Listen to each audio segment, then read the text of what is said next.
Greetings, everyone, and welcome to another special Fright Night Friday horror Blu-ray update. So today we're going to be continuing the amassing of titles for the Hammer Horror Blu-ray collection. Yeah, there's been quite a lot coming out this year that until now has never been available on Blu-ray in North America, so it's been pretty exciting. Definitely a good time to be building that collection. So, got a pretty good stack of new editions, so let's take a look at them today on the Multimedia Chronicles.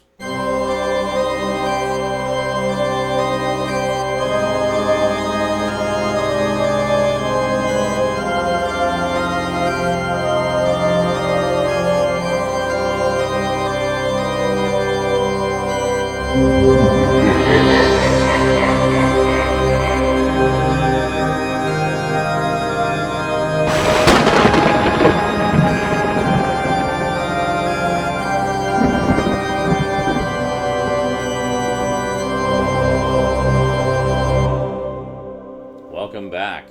So to start off with, I picked up a pair of science fiction horror movies that I've been wanting for a very long time. One of which I've had on a bargain bin DVD for the longest time that doesn't even spell the title right on the cover. I'll show you that in a minute. But I'm of course talking about Quatermass 2 from 1957. So this, of course, was Hammer Films' movie adaptation of the BBC serial from the earlier 50s. Now, I do have a collection of the original BBC serials. This is everything that exists of the BBC serials. This is actually a Region 2 set. This has never been released in North America, so I had to import this. But it has the only 2 episodes that were recorded of the original 6-part Quatermass Experiment, which was the first movie. It has all 6 episodes of Quatermass 2, which sadly are in very janky quality just because of how they did the video to film transfer at the time. And then finally, we have Quatermass and the Pit, which is another 6. But these are all 6-part miniseries, basically. But really good stuff. And I've been wanting to get the movie versions that Hammer did for quite some time. So, a little while ago, you may recall, I got the Quatermass Experiment, which was put out by Kino Lorber. Now, this one is from 1955, so this would have been only a couple of years after they did the original miniseries. Yeah, the original miniseries was done in 1953. It was just aired live to television. So for the longest time, this was the only way you could experience that story was through the Hammer movie adaptation. They did Quatermass 2 in 1955, and then Hammer did the movie adaptation a couple years later. And then finally, they did Quatermass and the Pit. The original BBC miniseries was in 1958. The Hammer film was actually 10 years after their film of Quatermass 2. This was done in 1967, so they're already quite far along into their sci-fi and horror stuff, but very cool. So this is the one that I had on a bargain basement DVD for the longest time, and if we take a look at it, you can see it's spelled Quatermass and the Pit. And what's funny is all of the information on the back of the box actually says that it's the original 6-part miniseries version, and they really hype up the fact that this is the first time the miniseries has ever been available in North America. Yeah, it's not the miniseries, it's the movie. So I wasn't too broken up about it because I had seen the movie on TV before, and I really enjoyed it a lot, so I just wanted to have that story on DVD in some form. But it was cool to have the Hammer version because it was the version I had first seen.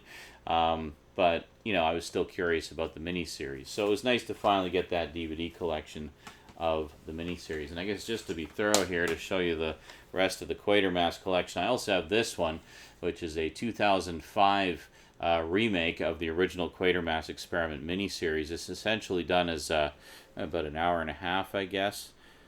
97 minutes. So it's a 97-minute television movie presentation. But the interesting thing is, much like the original miniseries was done live, they did this one live as well. Pretty cool. You don't see a lot of live dramatic television these days, so it was pretty neat that they did that kind of as an homage to the original. So it's great to finally have all three of the Quatermass movies that Hammer did on Blu-ray. So very good. This is going to be a fun triple bill one night, I think. And just because I know someone's going to mention it, because someone always does anytime I bring up the subject of Quatermass, no, I do not have the 1979 one starring John Mills, the Quatermass Conclusion. It was released on DVD over here a while back, and I know the Region 2 DVD is probably still available. The one over here is long out of print. However, I no longer have any interest in the DVD. I want the Blu-ray because the UK got a Blu-ray of it, and I'm holding out hope that we'll get a Blu-ray here. I do not have a region-free Blu-ray player.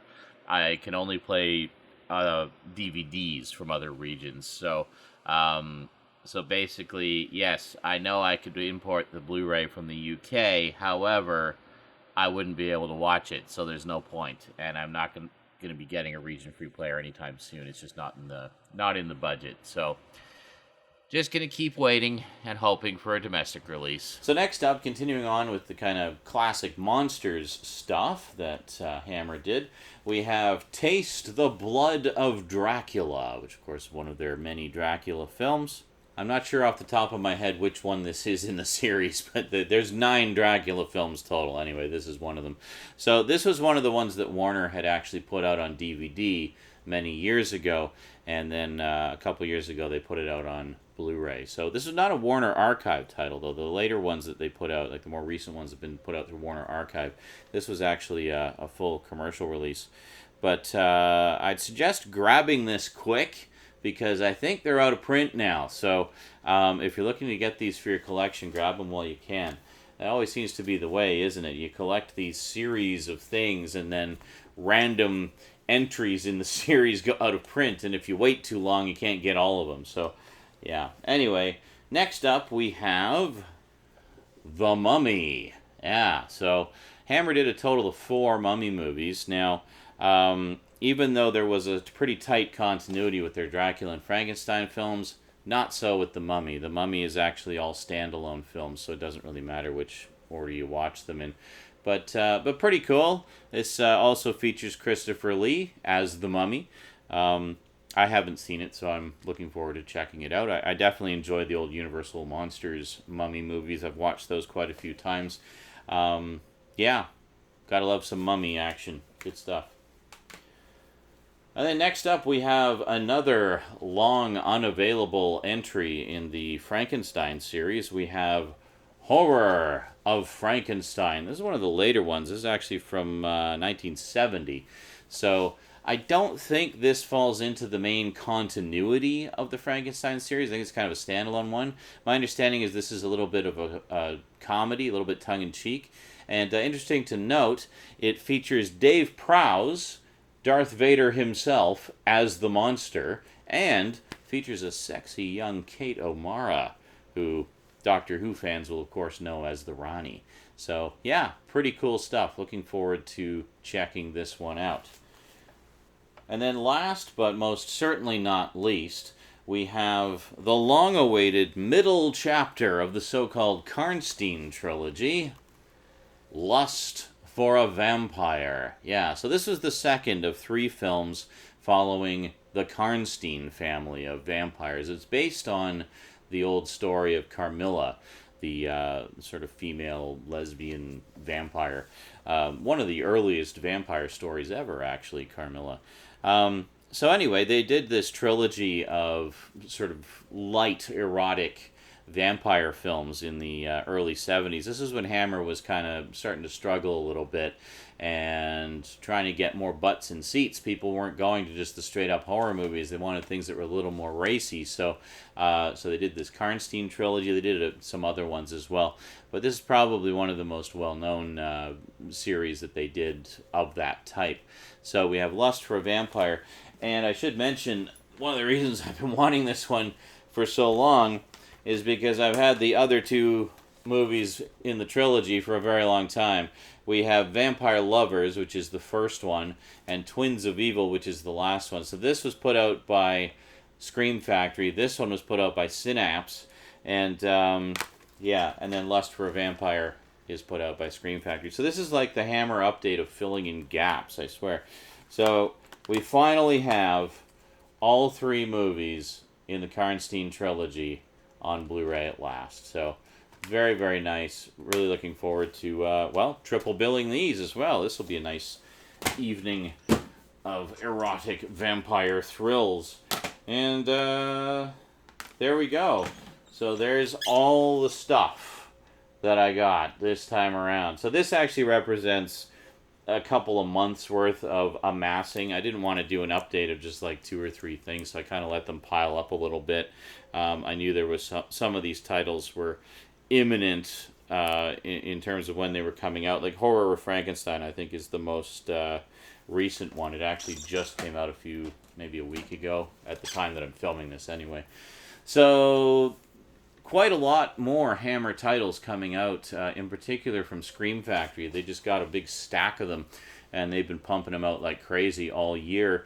So next up on my list, the 2 big ones at the top of my list are Scars of Dracula, which is the last of the Dracula films to be released. It's the 5th or 6th one in the series. I can't remember off the top of my head.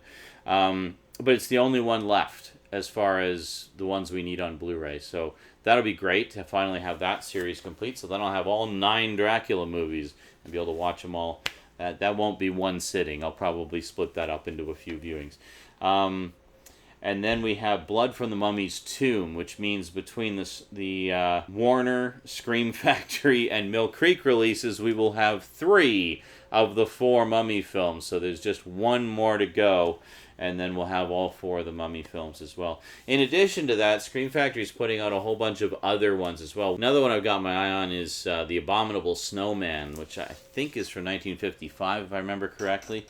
But notable because it's another one that's like right on the cusp of when Hammer became almost exclusively a horror studio. So that's really interesting to me to kind of see those early horror films that kicked everything off. And then, of course, they continued on through the rest of the 50s, all through the 60s, and into the early 70s. And, well, became the legendary horror studio that we know and love today. Alrighty, well, that is it from me to you for now. So if you would like to add any of these to your collection, I'll include Amazon links to all of them, even the ones that I got a while ago, just so, to be thorough. Especially since they're all kind of sets and stuff, and obviously you want to get the whole set if you don't have any of them so far. Yeah, so I'll include Amazon links in the description to make it nice and easy for you. Thanks, as always, for your support. Really appreciate it. And, yeah, we'll see you next time in whatever form that may take. I should mention next week there won't be an update video because I needed the time slot that these normally go into for a second review. So there's going to be 2 movie reviews next Friday, and then the updates will return the following Friday. So just to give you a heads up there, if, next Friday rolls around and you're wondering where the heck the update video is. Well, there isn't one next week. There will be one the week after. Alrighty. Well, thank you very much for watching. Big thanks to my Patreon sponsors. Be sure to catch me on Twitch. I stream almost every day. And I'll see you next time. Until then, sayonara.